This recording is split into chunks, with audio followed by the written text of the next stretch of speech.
Showdown on Capitol Hill, Republicans trying to rein in the power of federal judges as legal battles go on over President Trump's agenda. Time and time again, rogue judges have asserted as though they were 5 of the 9 members of the Supreme Court. Republicans on this committee are sending a message to anyone who dares to stand up to Donald Trump. If you step out of line, they will target you next. Our Constitution did not create a plural executive or judicial tyranny. Today, we're far too close to both. If President Trump's agenda is as popular as he claims, he can work with his allies in Congress to convince the American people to support it. Who gets to make the call? Is it the guy whose name was on the ballot, or is it some bureaucrat? Is it the guy who got 77 million votes, or some district judge? Trump and Musk have been systematically violating the Constitution and breaking the law to trample the rights of the people. Let's bring in Sunday Night in America host Trey Gowdy, former federal prosecutor and House Oversight Committee chairman. Trey, thank you for coming on. I just want to get your thoughts on what we heard out of the hearing today, because we've heard so much about these nationwide injunctions, and the message from Republicans is beginning to resonate with the general public that the courts are, being used as a tool of the left at this point. Well, I mean, first of all, let's take a step back. I mean, both sides have enjoined presidents from doing things that they didn't like. It's just a much bigger scale right now. And if you dive into the numbers, it is usually Obama, Clinton, Biden-appointed judges that are enjoining the president. So the math is pretty simple. To become a federal judge, you need 50 senators plus the vice president.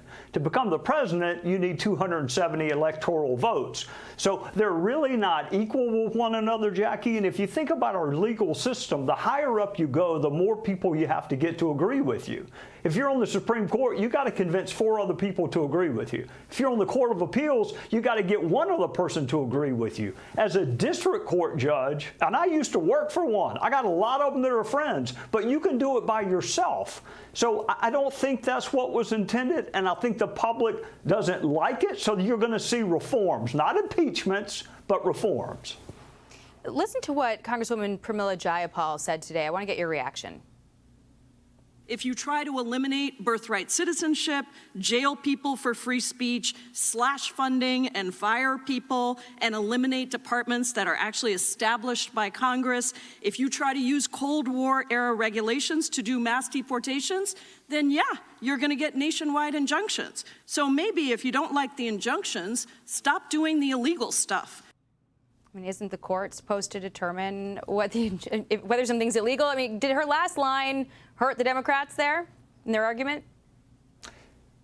Yeah, well, I mean, so who says we have birthright citizenship? That was a Supreme Court decision. And just like the Supreme Court has changed its mind on other issues, the only way to figure out whether or not that's still good law is to do an executive order or pass a statute and have it go up. I just find it really rich that that Jayapal, who may be the most progressive member of the House, and that's saying something, she didn't have a problem when Barack Obama said, I'll do it with or without you. She didn't have a problem when Joe Biden said, what I'm about to do is probably unconstitutional with student loans, but I'm going to do it anyway. I think the American people would appreciate a little bit of consistency, a little less hypocrisy. This really should be a branch battle. Not a political battle, a branch battle between the executive, the legislative, and the judicial branches. If the president has overreached, the Supreme Court will tell him so. The question is whether one district court judge sitting in one courthouse can overrule someone who got 270 electoral votes.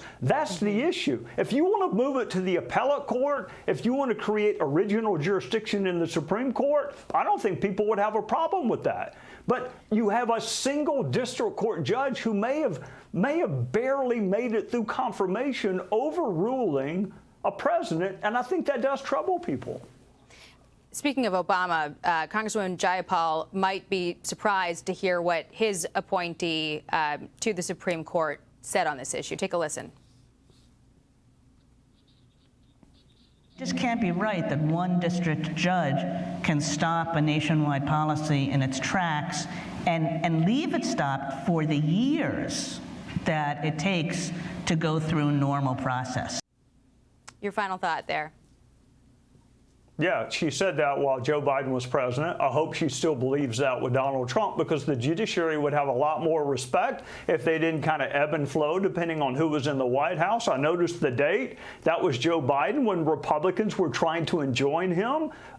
Lady Justice wears a blindfold. She doesn't care who's in office. She doesn't care about politics. Shouldn't, at least. Lady Justice wears a blindfold. We'll hope that continues. Thank you very much, Trey Gowdy, for joining us. Really appreciate it. Hey everyone, I'm Emily Campagno. Catch me and my co-hosts Harris Faulkner and Kaylee McEnany on Outnumbered every weekday at 12 p.m. Eastern, or set your DVR. Also, don't forget to subscribe to the Fox News YouTube page for daily highlights.